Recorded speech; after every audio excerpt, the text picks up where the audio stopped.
déjà ce coup de téléphone, j'avais découvert un petit peu votre univers, mais vous me l'aviez envoyé avec vos images. Et c'était au téléphone, autant dire que c'est pas... Mais déjà, puissamment, je m'étais dit, waouh, j'ai envie d'en savoir plus, j'ai envie de découvrir votre monde de la joaillerie. Moi, je me sens très chanceuse parce qu'à chaque fois, les créateurs de joaillerie m'invitent dans leur monde. Et je trouve que c'est un monde qui, à l'heure actuelle, me plaît bien. Je découvre des univers, je découvre comment les personnes font leurs bijoux, je découvre même leur sens des fois de la création.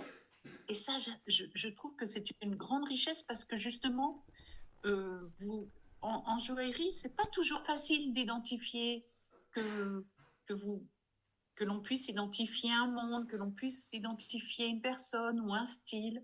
Et là, quand on échange, moi, ça me remplit de bonheur. Donc, j'attends avec impatience que vous me parliez de votre processus créatif et de vos merveilles. C'est ça, surtout. Merci. Alors peut-être je vais commencer par le début. Je suis autodidacte, donc j'ai absolument aucune formation en bijouterie, en joaillerie et tout ce qui va avec. Ce sont des choses que j'ai appris sur le tas. Ça fait 15 ans maintenant que je fais ça. La joaillerie est plutôt quelque chose de récent. Donc j'ai travaillé dans le cinéma, dans le théâtre, j'ai fait des costumes, des choses qui me plaisaient justement beaucoup parce qu'on pouvait laisser aller sa créativité à des choses plus étonnantes, un peu plus hors normes et visuelles et qui racontent des histoires. Et pour moi, c'était important de pouvoir sortir justement du vêtement pour raconter des choses. Donc c'est pour ça que j'ai choisi cette voie-là. Et puis, les choses se sont pas développées comme j'aurais aimé, dans le sens où voilà, j'ai pas réussi à vivre de ça, puisque je travaillais tous les jours, mais je n'arrivais pas à en vivre. Et puis j'avais collecté depuis tellement d'années des composants horlogers. Et un jour, j'ai dit, bon bah, j'en ai marre de dormir sur un matelas au-dessus de la régie pendant la pièce de théâtre et être payé 800 francs de l'heure. Je vais faire des bijoux. Donc, j'en portais pas moi-même. Première collection de bijoux à partir de composants horlogers et ça a fonctionné incroyablement bien. J'ai eu une période faste qui a duré plusieurs années où j'ai pu montrer mes collections dans différents pays, vendre dans plein de pays différents. C'était vraiment le message en fait parlait aux gens. Le fait de partir de la mécanique et d'aller dans quelque chose de beaucoup plus onirique, beaucoup plus poétique, tout en restant constamment avec la même thématique de base, le même matériel, on va dire. Et donc, réussir à réinventer en 2 collections minimum par an sur la même matière de base et à chaque fois faire quelque chose de différent, c'était un challenge et je me suis beaucoup amusée. Donc, je l'ai plaqué en or. À la fin, j'ai aussi fait des sertissages avec des diamants, avec des pierres précieuses, etc. J'ai fait des collaborations. Mais voilà, ensuite le Covid est passé, le monde a changé, l'économie, le porte-monnaie, la vision des gens. Moi, entre-temps, j'avais ouvert une boutique. Et puis tout ça, ça a été un peu beaucoup. Et j'ai décidé de tout envoyer balader. Tout. Absolument tout. Ça a été un gros paquet. J'ai dit non merci, ça suffit. Et puis ensuite, je me suis dit, mais attends, tu es une des rares à Genève qui n'a pas fait la RAID et qui vit de son art. Et tu vas faire quoi, hein? Tu vas mourir dans un travail qui t'intéresse pas. Parce que voilà, maintenant, on demande des diplômes, on demande des choses, on va travailler pour quelqu'un d'autre. Et c'est sûr que être entrepreneur, c'est pas fait pour tout le monde. Ça demande une résilience, ça demande du sacrifice, ça demande d'être Dr. Jekyll et Mr. Hyde, d'avoir une vision au long terme de son projet, mais une assise, enfin bref, ça demande beaucoup, beaucoup de choses. Et ça, je les ai en moi. Donc je me suis dit, bon, je vais regarder un petit peu en arrière et prendre un peu l'essence de tout mon travail. Et c'est ça qui est ressorti, parce que j'ai réalisé qu'au fur et à mesure que j'avais avancé dans ce travail des composants horlogers, je rentrais vraiment dans le temps, dans l'aspect philosophique, dans ces choses qui ont du sens et qui parlent à tout le monde. Et là, je me suis dit, mais je vais faire ça. Et j'ai réalisé, parce que parfois on ne voit pas la bouteille d'eau qui est placée devant son nez, que je m'appelle Laure. Je m'appelle Laure et je travaille quoi? Je travaille l'or. Et ça a résonné dans ma tête. J'ai regardé le cours de l'or, j'étais là, ouf, c'est pas le moment de travailler une matière comme ça. Voilà, voilà. Mais c'est pas grave, j'ai fondu toutes mes pièces, donc tous mes bijoux personnels, ma bague de mariage. Comment dire, je me suis investie personnellement dans mon travail en dépassant justement le fait d'acheter simplement une matière pour en faire quelque chose d'autre, hein. Et toute cette connexion, parce que c'est pas rien de fondre sa propre bague de mariage, même si voilà, les choses se sont pas passées comme prévu, il y a une émotion derrière. Et cette émotion-là, je me suis dit qu'on était énormément à les partager, que ce soit un homme ou une femme et que je ne pouvais pas juste redonner cet or à ce système, à cette matière dont tout le monde se sert, mais que je devais le garder parce qu'il avait justement cette énergie et cette émotion derrière que rien d'autre ne pouvait égaler. Et c'est là que je me suis dit, ok, je dois travailler en fait ça, je dois offrir aussi l'opportunité aux gens de pouvoir non pas simplement forcément acheter quelque chose qui est un produit fini, qui vient d'un designer qu'on aime, ou alors on aime le nom, je ne sais pas, mais pouvoir mettre son empreinte là-dedans, plus que l'émotion qu'il y a dans la matière. Et en ça, je suis partie sur les bijoux philosophiques. Donc j'ai fait quelques pièces pour commencer, qui étaient des pièces où je voulais vraiment expérimenter quelle pouvait être la philosophie sans être prétentieuse, sans être trop intellectuelle, mais justement plus fun et quotidien. Enfin, je veux dire, si on réfléchit, c'est aussi ça la philosophie, c'est se remettre en question, c'est se questionner de soi, dans la vie, dans le monde, dans plein de choses, et y trouver la paix, y trouver un voyage personnel, une évolution, etc. Donc ça a été un peu la matière de base sur laquelle j'ai développé ensuite la collection que je présente, donc qui est la toute première collection sur les dualités, sur l'ombre et la lumière qu'on porte tous en nous. Et, et puis voilà, donc d'abord je pars d'un concept philosophique. Euh, et là, en l'occurrence, c'était quelque chose qui me touchait beaucoup, puisque c'était quelque chose que j'avais traversé ces dernières années. C'était l'obscurité et comment réussir à retrouver la lumière là-dedans, alors qu'on vit dans un monde qui ne laisse pas la place à l'entre-deux, en fait. C'est où vous travaillez corporate, où vous êtes un entrepreneur qui réussit, où vous êtes un artiste qui lui aussi a un nom, ou alors on est dans cette espèce de no man's land, de gens qui se cherchent et qui essayent, et voilà. Et c'est difficile en fait de pouvoir trouver sa place là-dedans. Parce que le doute, il est énorme en fait. On doute terriblement et puis on est entouré de gens qui nous aiment et qui nous donnent des très mauvais conseils justement parce qu'ils nous aiment et ils ne veulent pas qu'on prenne des risques. Et ça, bah, il faut nager à contre-courant. Et pour ça, il faut être aligné, quoi. Et puis convaincu de son propre message. Et donc voilà, je trouvais que c'était quelque chose de fort et de beau et de très actuel que de travailler sur les dualités qu'on porte chacun en nous, entre notre part d'ombre et notre part de lumière qui de toute façon ne peuvent pas exister l'une sans l'autre, hein. Et ça a été la naissance de cette collection.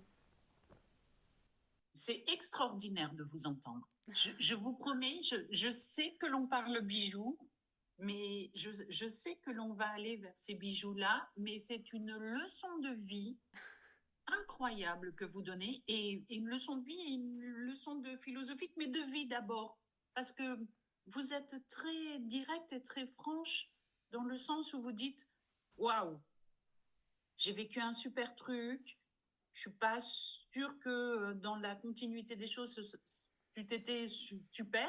Vous avez fait un stop, mais deux pieds, deux mains, vous avez freiné. Et puis vous vous êtes dit, bon, alors comment on se réinvente? Déjà, la première fois, je me suis réinventée, mais maintenant, il faut encore que je me réinvente. Et ça part de ça. Et en même temps, vous êtes votre matière première, Mm. vous êtes votre propre matière que vous façonnez, parce que cette dualité, vous êtes allé la chercher chez vous, vous êtes allé la chercher dans votre profondeur. C'est pour ça que vous avez... Je ne perds pas de vue qu'on parle de bijoux, mais je me dis, quand je vous entends, j'entends une belle leçon de philosophie, une belle leçon de vie, une belle leçon pour les entrepreneurs, pour les créatrices, pour les créateurs, pour tout ça, en leur disant, bah, je vous entends, je vous vois, je suis comme vous, je sais qu'il y a ces moments qui sont un petit peu waouh, difficiles. Même dans le succès, c'est difficile. Mhm. Et alors, en plus, il faut que je... Et vous dites une chose que je trouve très belle, c'est que une- le succès n'est pas facile. Mais le fait de ne pas avoir de succès est encore plus compliqué pour beaucoup. Mais il y a une chose qui est pire encore, c'est le doute. Et le doute tue plus que n'importe quoi d'autre. Mhm. Alors tue, c'est un mot qui est assez fort, donc il n'est Mhm. pas... Mhm. Mais crée plus de peur, Mhm. nous emmène, nous, nous emmène dans un chemin qui n'est pas forcément le chemin le plus facile, mais c'est vrai que c'est ce doute-là qu'il faut combattre. Et vous avez, vous faites émerger que bah, il y a l'ombre, il y a la lumière, il y a cette part qui est en nous, cette dualité, mais elle fait partie intégrante de notre ADN. Absolument. Et on ne peut pas C'est la là, nier, en fait. On peut pas la nier, et c'est ça qui est fantastique, c'est que effectivement ça s'applique à tellement de domaines différents, et il y a quelque chose que j'ai vraiment retenu de ces dernières années, c'est l'humilité. L'humilité qui est peut-être pas la principale qualité d'un artiste, parce que je pense que pour être un artiste, il faut de l'ego, il faut se dépasser, il faut penser plus grand, il faut sortir de la boîte, et tout ça, ça bouscule les codes, ça bouscule les gens, et puis bah, ça ne marche pas du premier coup, donc il faut aller à contre-courant à nouveau, et exprimer quelque chose qui dérange jusqu'à ce que tout d'un coup ça touche les gens et disent ah mais oui mais en fait c'est vachement bien. Et ça peut mettre 6 mois, ça peut mettre un an, ça peut mettre des années. Et il faut garder en fait ce rythme de travail, d'exploration, jusqu'à ce que le message sorte de manière correcte. Même dans ma collection, quand je la regarde, je vois clairement la scission entre les premières pièces où j'ai vraiment essayé, testé, voilà, et la nouvelle collection qui, elle, a quelque chose de plus abouti. Et quand je les vois maintenant, je sais comment et quoi, et que c'est pas assez, et que je dois travailler plus pour pouvoir exprimer de manière plus juste en fait cette finesse et cette subtilité, sans être dans le prétentieux et l'ostentatoire. Et c'est là où je voulais travailler la joaillerie d'une manière différente. C'était de ne plus être dans un objet qui nous part l'extérieur, mais quelque chose qui nous part l'intérieur. Et en ça, créer ce pont entre notre aspect extérieur, qui est un véhicule en location jusqu'à notre mort, et ce qu'on construit à l'intérieur. Et en fait, on a toujours cette scission entre les gens qui font extrêmement attention à leur apparence extérieure et ne travaillent absolument pas ce qu'ils ont à l'intérieur d'eux. Et c'est la base en fait de tout mon travail. C'est justement de pouvoir sortir cette chose-là des gens, et leur permettre de pouvoir mettre leur message, leur empreinte, qu'elle soit belle ou moche ou sombre, et créer un bijou avec cette matière que eux peuvent me donner à travers un bijou familial qu'ils ne portent plus, et en faire quelque chose qui n'est pas juste mon expression artistique, mais aussi la leur.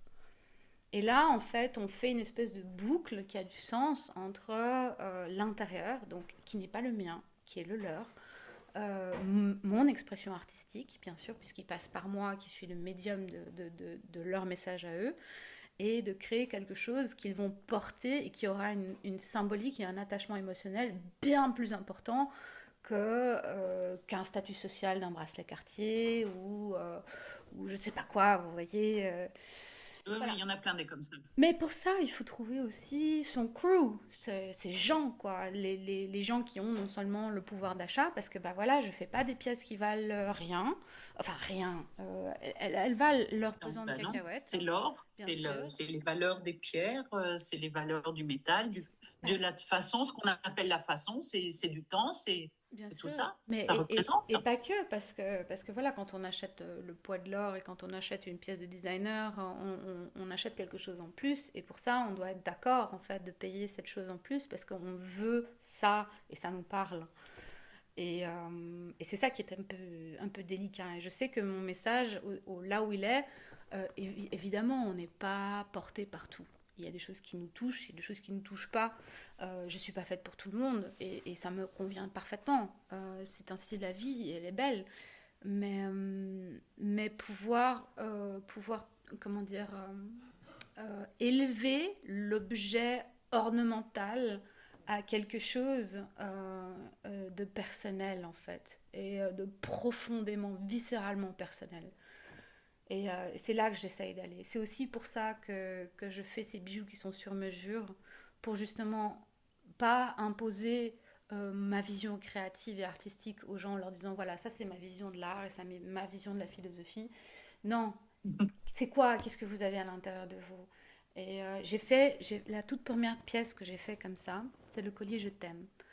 Et le collier Je t'aime, en fait, je l'ai fait pour une personne qui a choisi de mourir et qui a choisi Exit. Donc, elle avait Parkinson. Et elle m'a annoncé ça. Elle a annoncé ça d'ailleurs à très peu de gens. Pourtant, c'était quelqu'un qui connaissait beaucoup, beaucoup, beaucoup de monde. Elle l'a annoncé 3 mois avant son décès.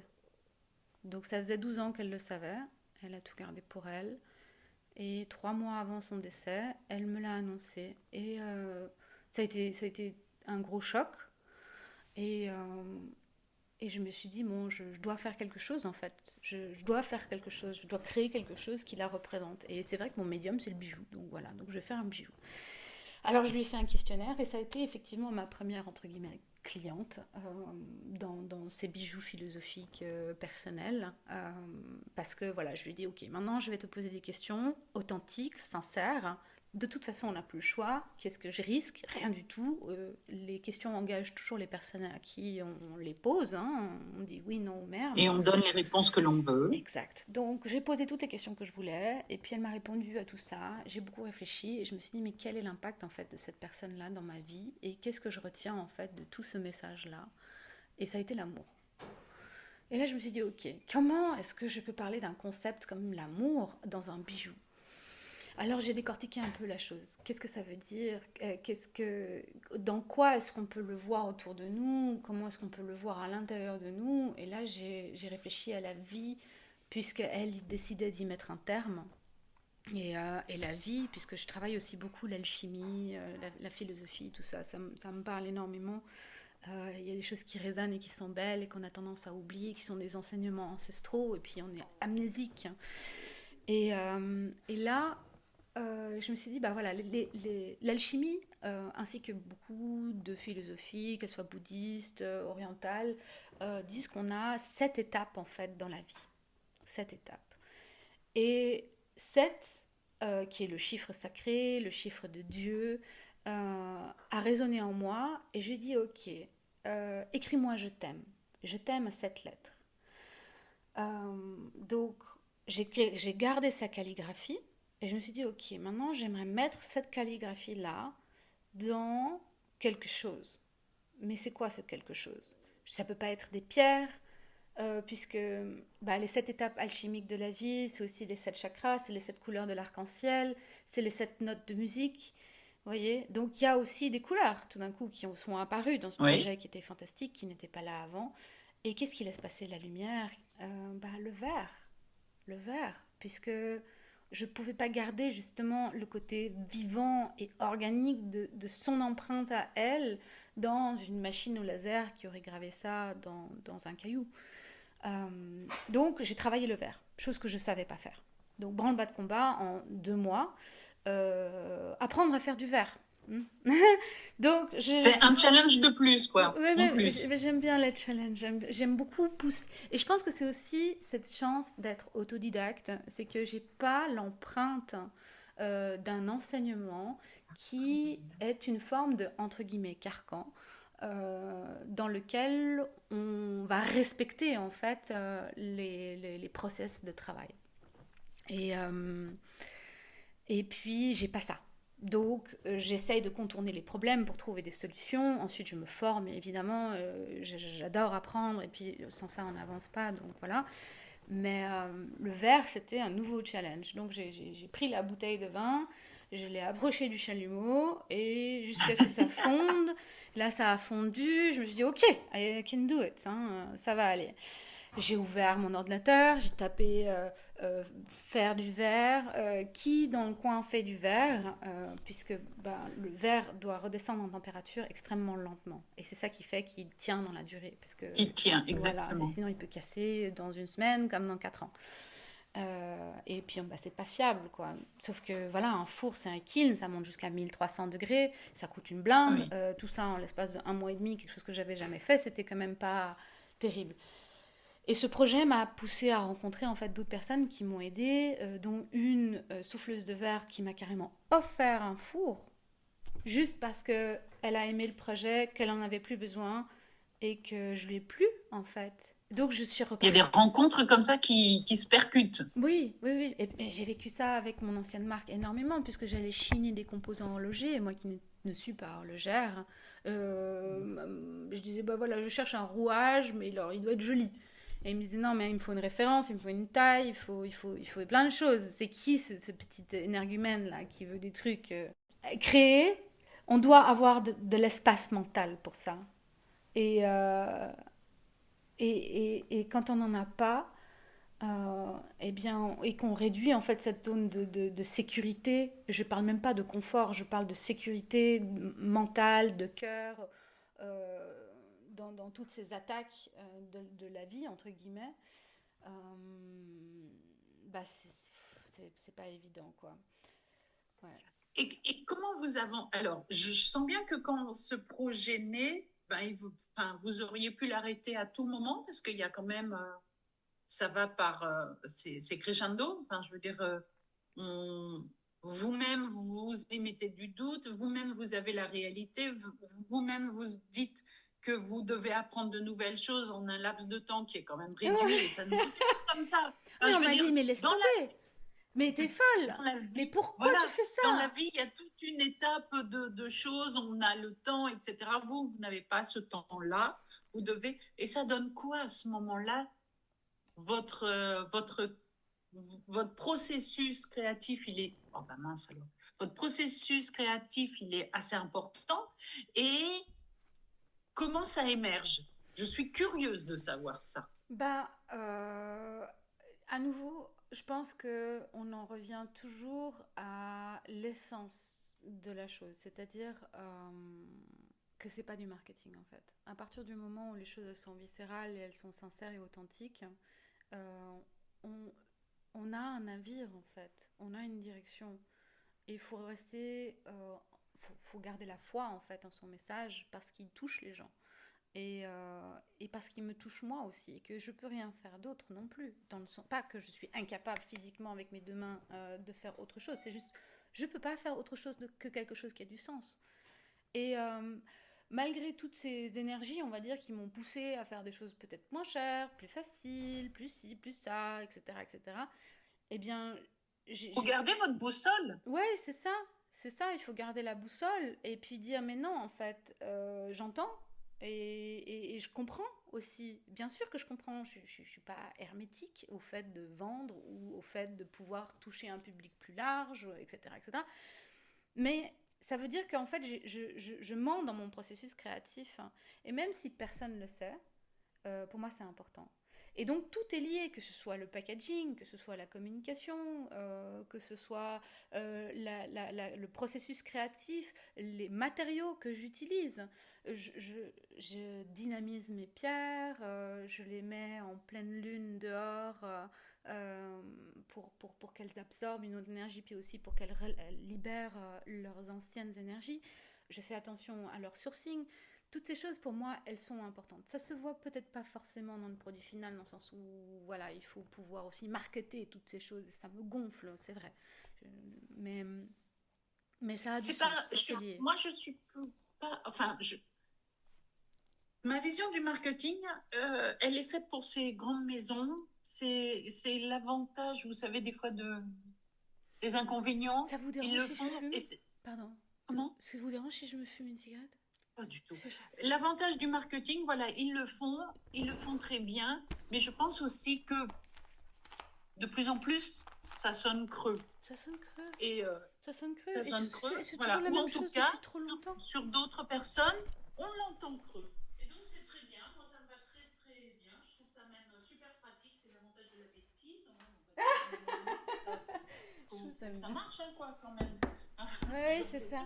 Donc on les laisse faire. Et à côté de ça, moi, je ne rencontre que des gens qui font de la joaillerie avec un sens, avec une direction, avec une histoire, avec une poésie. Je ne sais pas, je ne saurais pas dire, mais la joaillerie n'existe pas sans ces bases-là. En tout cas, avec les gens que je rencontre. Et alors moi, je continue Mais dans cette... l'art d'une manière dans- générale, en fait. Voilà, je continue avec ça. Et c'est la différence. Après, je suis très contente qu'ils fassent ce qu'ils font. Je m'en fous, ça ne me concerne pas, ça ne me touche pas, je n'achète pas. Voilà. Donc je sais, mais je sais aussi que pour d'autres personnes, d'autres hommes et femmes, ils ont besoin de parler d'autre chose. Et moi, c'est ça. Moi, vous dites que vous, votre médium, c'est de faire la joaillerie avec votre expression artistique. Moi, c'est de laisser aussi les gens en parler. Parce que c'est ça qui m'importe. Et c'est pour ça que quand je vous entends, ben, je me dis, waouh, c'est génial. Ça fait 2 jours que j'entends lors des rendez-vous plein d'histoires de joaillerie. Et je me dis, mais quelle chance j'ai. Parce que j'entends ce que vous dites, j'entends je vois ce que vous faites, et mon Dieu que c'est beau. Alors, ah, on va s'arrêter, on continue comme ça, mais on va s'arrêter à ce message-là. Vous avez de très belles histoires. C'est pas du marketing. Bien sûr, faut le vendre, faut le dire, non pas pour le vendre, mais pour l'expliquer. Bien sûr, ouais. Je Et crois que c'est ça. ça aussi, c'est très, très, très délicat. Pouvoir expliquer son message correctement dans un monde extrêmement connecté, extrêmement technologique, où finalement, c'est une facilité, mais ça ne l'est pas. Euh, il faut avoir déjà la capacité de faire une jolie vidéo, une jolie photo, mais expliquer le message. Et moi, je réalise, par exemple, que sur mon site internet, le fait de faire comprendre au public qu'on peut qu'on peut faire une nouvelle pièce à partir d'anciennes, j'ai l'impression que c'est pas assez bien expliqué, vous voyez. Et Oh, si, je trouve que de plus en plus, alors en tout cas, peut-être c'est mon prisme, hein, mais je rencontre tellement d'hommes et de femmes qui sont sensibles à ça et qui disent, OK, ben, il y a eu et il y aura. Il y a Mhm, eu des bijoux qui ont été une époque, un style, mhm. etc. Et puis maintenant, j'aimerais qu'il y ait autre chose. Et j'accepte que ce soit autre chose. J'accepte de transformer. Moi, je trouve que beaucoup dans la joaillerie, on arrive à ça. Et je trouve ça Tout super à fait. vivifiant. Oui, oui. Et donc, quand vous allez venir au salon, vous venez avec ces nouvelles pièces, cette Oui, nouvelle bien collection. sûr, oui, oui, bien sûr. Combien il y a à peu près de pièces? Combien vous avez déjà réalisé? On est à, je crois, 17 pièces. Mais j'en aurai 15, je crois, au salon. Mm. D'accord, ok. Et est-ce qu'elle tourne est-ce que donc j'ai cru comprendre que vous avez travaillé le verre Mhm. pour faire passer un message. Est-ce que pierres, vos pièces ont des pierres? Comment elles sont colorées? Comment vous avez travaillé tout cet environnement Alors j'adore de bijoux? oui, alors pour la dernière collection sur l'ombre et la lumière, j'ai dû sélectionner en fait des choses qui étaient en cohérence avec l'ombre et la lumière. Et donc pour tout l'aspect de l'ombre qui est représenté par la symbolique de la lune, la seule pierre que je pouvais voir, c'était les perles. Puisque les perles ne sont pas une pierre, pourtant c'est du calcaire, mais c'est de l'eau en fait. Ça vient de l'univers aqueux, c'est créé par un organisme vivant et ça crée des choses de toute beauté qui sont à chaque fois différentes et qui ne sont pas taillées, qui ne sont pas touchées par la main de l'homme. C'est pur, c'est parfait, ça vient comme ça de la nature. Et il y a quelque chose de tellement beau et pur là-dedans, dans cette forme d'expression, que je trouvais que ça pouvait être aussi un bon médium d'expression de nos parts d'ombre, en fait, parce qu'il y a quelque chose de très beau dans l'authenticité d'être malheureux ou en colère ou dépassé et toutes ces choses, Puis toutes l'émotion. quand on connaît les perles, on sait aussi que la perle n'existe parce qu'il y a un élément qui est Mhm. rentré dans Mhm. cet élément et elle se protège en créant cette nacre. Et donc, Exactement. dans cette part C'est le d'ombre, fait de sublimer son ombre. voilà, il y a quelque chose qu'elle voit comme une agression et en fin de compte, elle le part de nacre et de nacre et de millimètres de nacre, ce qui en fait une beauté. Mm, Quand même absolument. incroyable C'est ça. ce message-là, Tout à si on fait. va par là. Voilà. Et il rejoint beaucoup votre C'est univers. ça, ouais. C'est pour ça que j'ai choisi les perles pour ça. Et puis pour le soleil, bah, je pouvais pas prendre autre chose que le diamant. D'accord. Donc voilà, ça c'était c'est les pierres que j'ai utilisées pour cette collection. Euh, Ensuite, là, j'aimerais beaucoup travailler avec l'opale, qui est aussi une pierre très spéciale, qui plaît pas à tout le monde Et d'ailleurs. entre les deux, parce qu'il y a un côté, elle vient aussi il y a une abondance de couleurs, une abondance Mais de coloris. dans la matière, Ouais, c'est-à-dire que dans la biologie, si on regarde de quoi elle est faite, hein, une opale est constituée de 6 à 20% d'eau. ouais. C'est un truc de fou, c'est de l'eau. Donc, Et c'est pour ça qu'elle n'est pas toujours bien travaillée en joaillerie, parce que comme on travaille beaucoup avec le feu, les métaux précieux qui sont chauds, etc., il y a aussi le fait de se dire attention, c'est touchy, c'est pas évident. hmm, Il y a quelques marques qui arrivent très à bien la fragile, ouais. sublimer, mais pas tous. Pas tous ont cette démarche. Mais elle a, et en plus, elle a un panel de couleurs en elle-même. C'est-à-dire que Hmm, souvent, les gemmes, il y a une couleur, mais elle danse dans, tellement de facettes, ouais. voilà, et ces micros effets de réflexion de la lumière Hmm, avec ce panel de couleurs qu'elle offre, et c'est assez incroyable. Et Je très comprends. fragile, ouais, très très fragile. Mérite une couronne en fait. C'est peu importe comment vous faites, on s'en fout. Ah, mais ça, j'adore cette phrase-là. Elle est magnifique. Tout ce qui. Redites-la moi, elle était magnifique. Alors, tout ce qui amène de la poésie dans la vie des gens, peu importe comment ils le font, mérite une couronne. Elle est extraordinaire. Alors, celle-là, je vais la garder, elle va être collector. Ah, Celle-là, je crois que vous êtes. Je vais la signer pour vous. Je la mettrai dans votre. Parce que vraiment, elle est belle comme tout. Et vous voyez ça aussi, c'est un truc que vous avez, qui est un peu une spécificité dans ce que j'entends, hein, dans la discussion que nous avons. Vous avez un processus créatif qui est riche, qui est abondant, qui est curieux, qui est euh, qui le côté autodidacte vous a permis d'ouvrir des portes, d'aller dans des directions. Mais il y a aussi quelque chose que vous avez qui est lié à l'humilité dont on parlait tout à l'heure. mm, C'est que l'humilité vous permet de dire, je suis un médium, moi j'ai une expression, je vous embarque dans une histoire, allez, jump mm, dans mon truc, venez, je mm, vous emmène, on va aller dans cette direction-là. Vous êtes libre à tout moment mm. de parcourir quelques miles, quelques kilomètres, quelques trucs en plus, de monter dans mon vaisseau spécial qui est la joaillerie. Vous l'avez, ça, et ça, c'est extraordinaire parce que vous embarquez avec beaucoup d'humilité.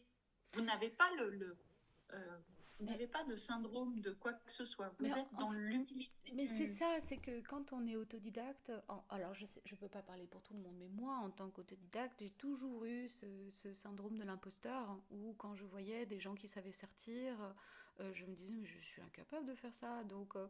Et j'ai vécu ça pendant très longtemps. Pendant très longtemps, je me suis jamais appelée bijoutière. Ça m'a mis des années avant de pouvoir. Avant, je me disais designer.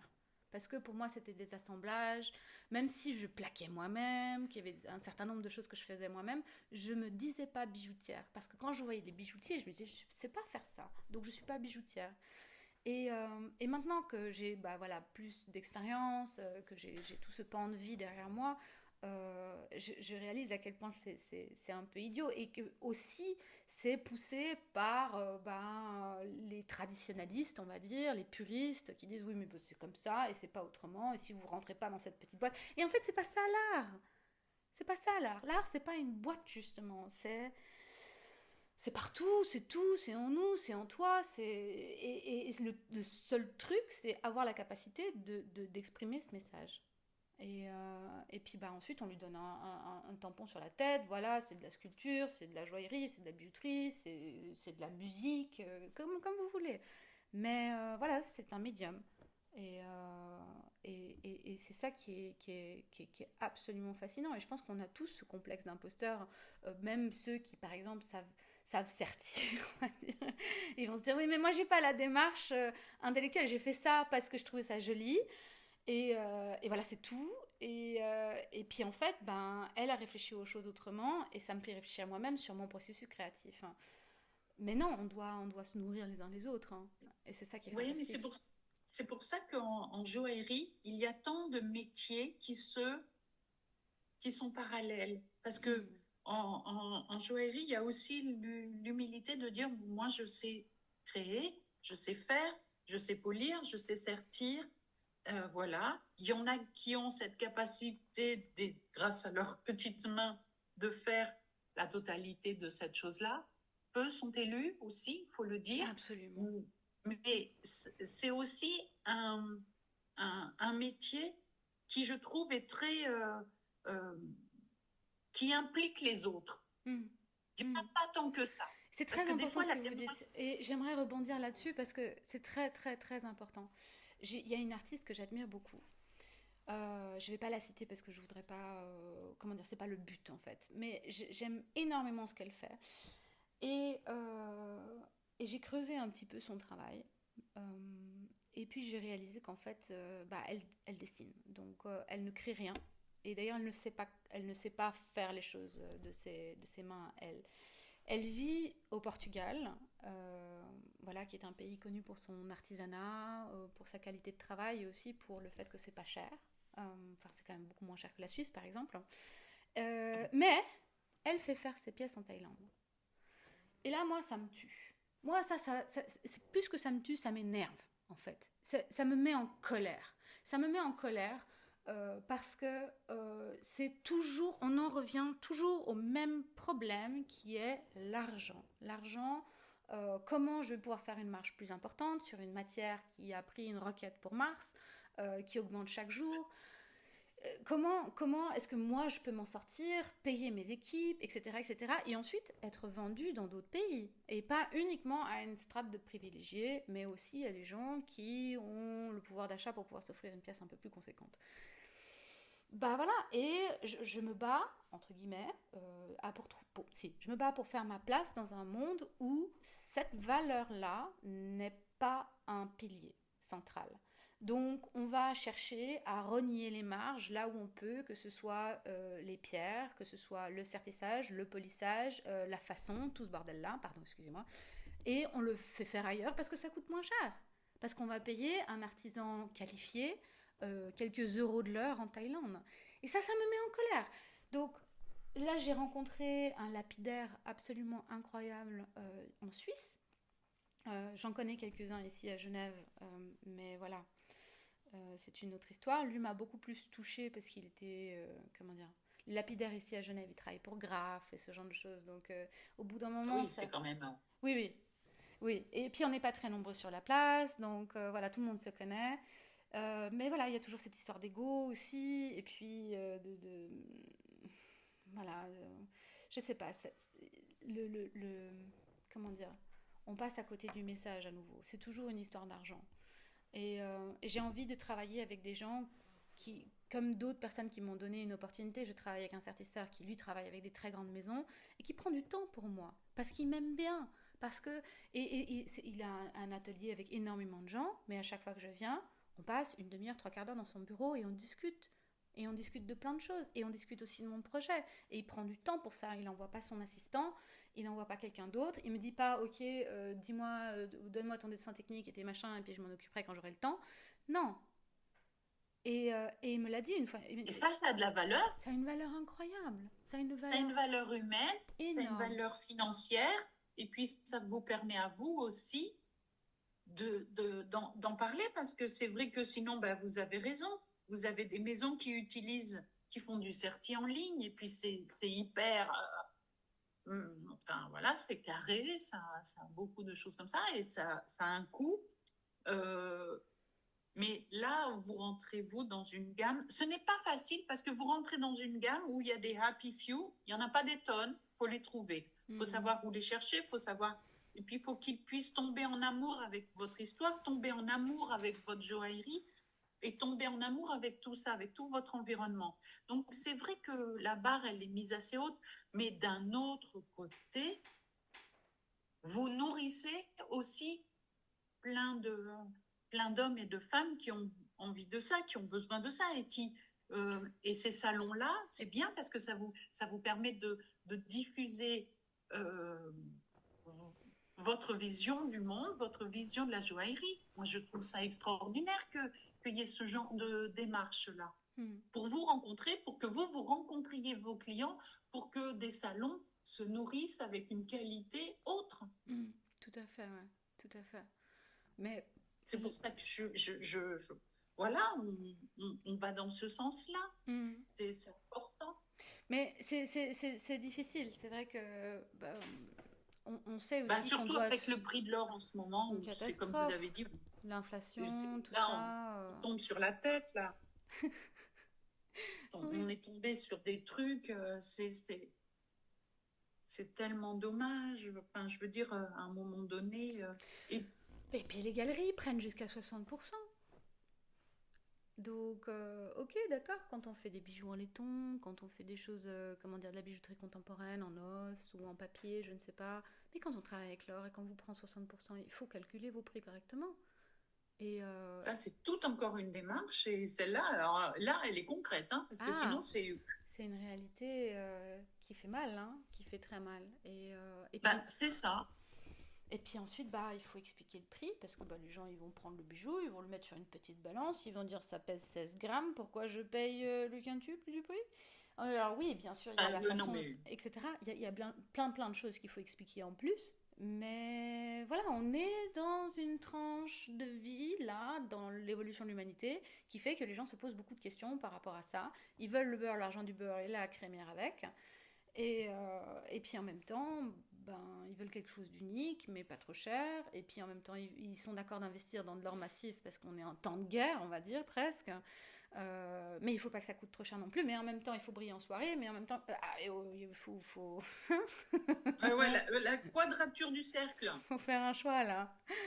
Faut faire un choix. Donc, mais écoutez, moi, je suis super heureuse d'avoir découvert comme ça votre univers. J'ai évidemment, j'attends avec impatience la semaine prochaine pour ça. Et puis, on aura l'occasion d'en reparler ensemble et de se faire des discussions derrière des bijoux et des choses comme ça, parce que là, on a parlé de beaucoup de choses.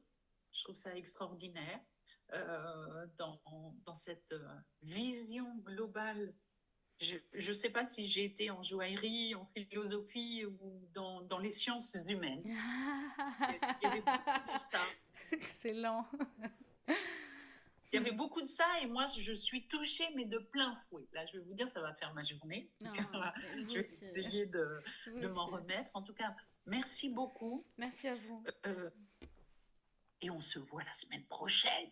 On se voit la semaine prochaine, oui, je sais. Et je vous enverrai le petit audio aussi, oui. Super, bon, merci beaucoup. Je vous souhaite une belle journée. De même, prenez soin de vous. À bientôt. À bientôt. Merci beaucoup.